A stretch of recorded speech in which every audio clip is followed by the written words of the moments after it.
Hey everybody, what's going on? Brandon here, and today I decided to do something a little bit different today.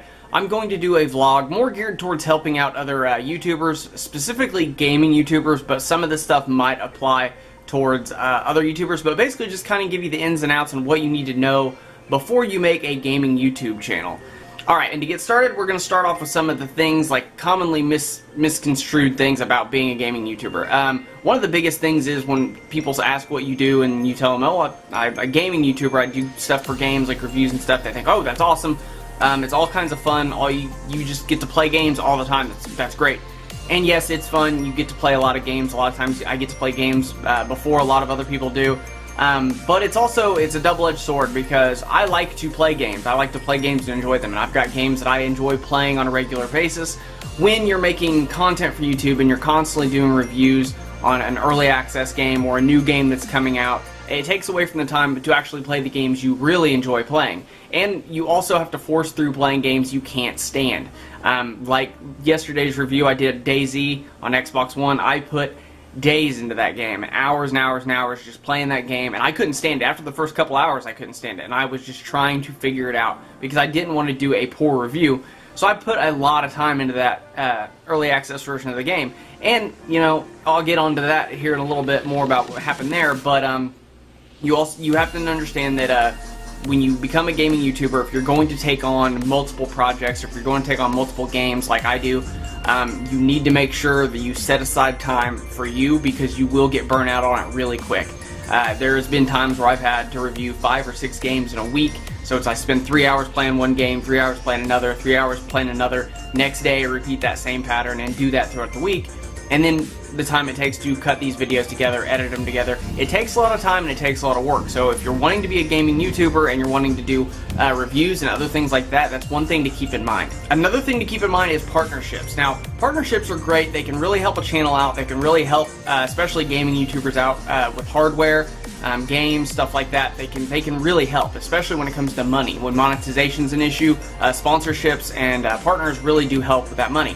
But again, it's a double-edged sword. You got to be careful with who you choose to be your partners, especially if you're wanting to focus on one game, because like I've realized with a few games, if you partner with a company, if you partner with a specific developer for a game you really like and you're really excited about it, and you sign an agreement with that developer and you go to make videos for that developer and for that game, if something changes with that game's development and it goes south and it just isn't doing very good, you cannot warn your viewers. You can't tell your people that subscribe to your channel, you can't tell them, don't play this game, it's bad, they've ruined it, it's terrible. You can't do that because you are under contract. You can't really do that. Not only that, but if the game tanks, you also lose money there too. So your job there when you partner with a game usually is to promote the game, is to create content for it and promote it so it can make more money, so you can make more money. So when you partner with a specific game, you kind of shoot yourself in the foot because you really gotta hope that that game is not going to go down any bad paths.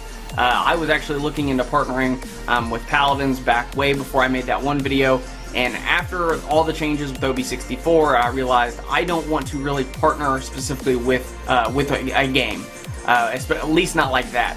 But now I have worked with other game developers for testing out their game and stuff. But anytime I do that with a developer, if they're like, hey, well, you know, we'll give you some keys for this, or you know, we'll pay this, or we'll give you this, I always make sure to let them know before we agree to anything that I am going to be honest. If I play your game and I don't like it, I can't lie to my viewers, which hurts me because a lot of people don't want to partner if somebody's gonna, you know, if I think your game's crap, I'm gonna tell you I think your game's crap.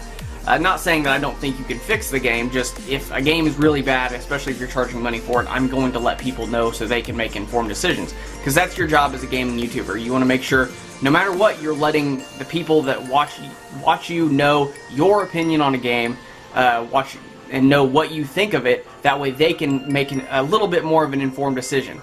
It's always good to have gameplay too, playing the game and showing them what the problems actually are.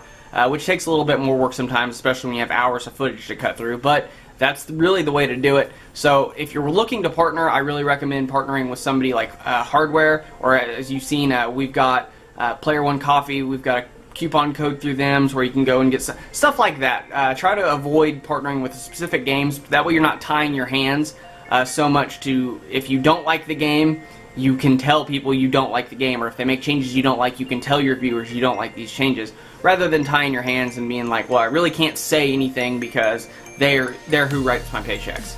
Now, next up is plagiarism. I'm sure most of you know about what happened with Philip Mewson and IGN plagiarizing Boomstick Gaming's YouTube review of Dead Cells, and I'd like to say that doesn't happen a lot, but it actually does happen quite a bit, and it happens a lot more than I would like. This channel's had things copied and pasted off of us, and it sucks. When it happens, it does. It feels terrible, especially when it's things like they basically copy the way your thumbnail looks, make their thumbnail look almost identical to yours. Then they make a video where they just pretty much repeat everything you said.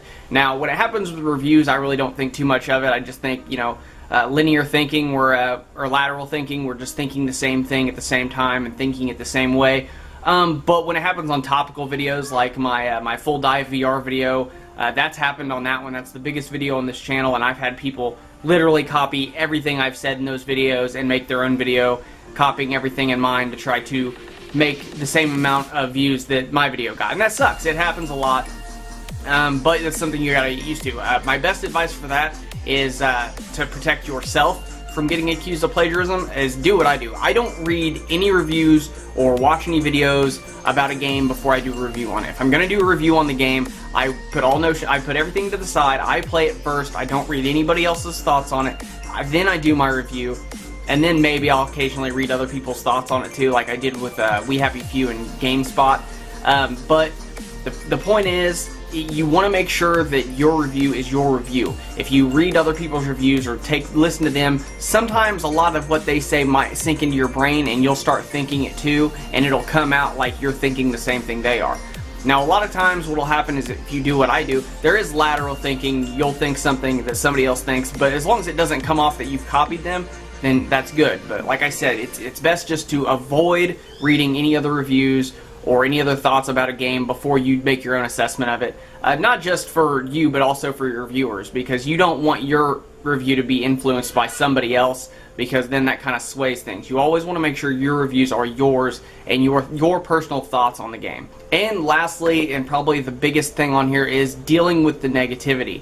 Now, this is one thing that it's very frustrating, it's very unnerving. I try not to let it get to me too bad, but sometimes it does. It does really bother me, especially when people, like with this last video, it's got almost, I think it's got 2,000 views now, less than 24 hours. It's 50-50. 50% of the people like my review, 50% hate it, and a lot of people are bashing me for not enjoying DayZ on Xbox One. But I try to remind myself, and what you got to understand when you're doing reviews on games, there's two types of people are usually going to be watching your reviews when you do a review on a game. There's going to be the people that have not played it, that are interested in it, that are thinking about getting it, and they're coming to you because they want an informed decision. Those are the viewers that you want to work towards. Those are the viewers you want to help them. You want to do your reviews to help those people. You want those viewers. Those are the ones you want coming back and watching your channel because you're being honest with them, you're giving them your opinion, whether it's good, whether it's bad.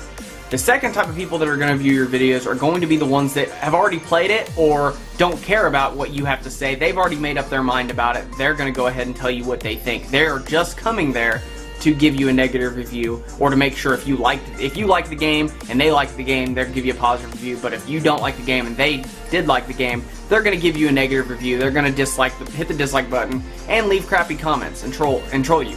And that happens. But you just got to try to have thick skin and deal with it, because it happens. It happens to everybody. Everybody in this line of work, it happens to.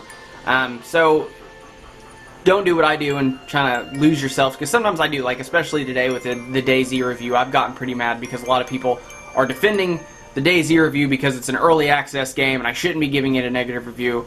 And my defense on that is, it's an early access game, but it's been an early access game for going on 6 years now, and they're charging $40 for it.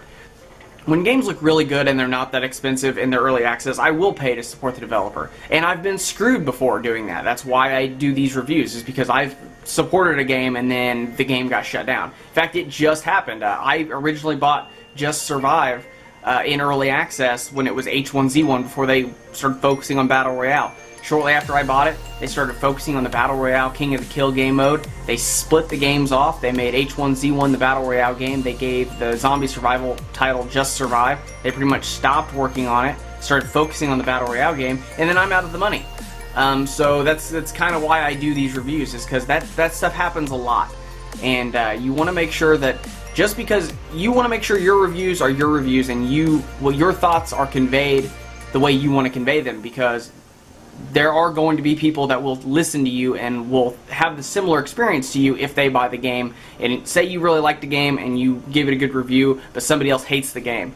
Okay, games are subjective. Not everybody's going to like the game, but everybody will have an opinion about the game, and some people's opinion will match yours. And if you can save somebody who won't end up liking this game, or will end up liking the game, money, then you've done your job. So the next thing I could say is just avoid agging on the trolls. Don't feed the trolls. You block them, report them. If they come at you with a bunch of negativity, just try not to listen to them. It's easier said than done. It really is, but just try not to listen to them, because it does get better. And there's as much positive as there is negative with every video. Well, not with every video, but with your channel growing, you're gonna have a lot of positive and you're gonna have a lot of negative. And the best YouTubers are the ones that have found a way to get past all that and just leave it all at the door, and that's the way to do it. When you commit to doing this is your job, and just stick to your guns and do things how you want to do them. And as long as you're happy with what you're putting out there and what you're saying, other people will find a way to find you, and they will like what you're saying, and they will agree with you. You will find your crowd. So just try to avoid the negativity and stick to it. But that's all the time I got for this one, guys. I will see you guys next time.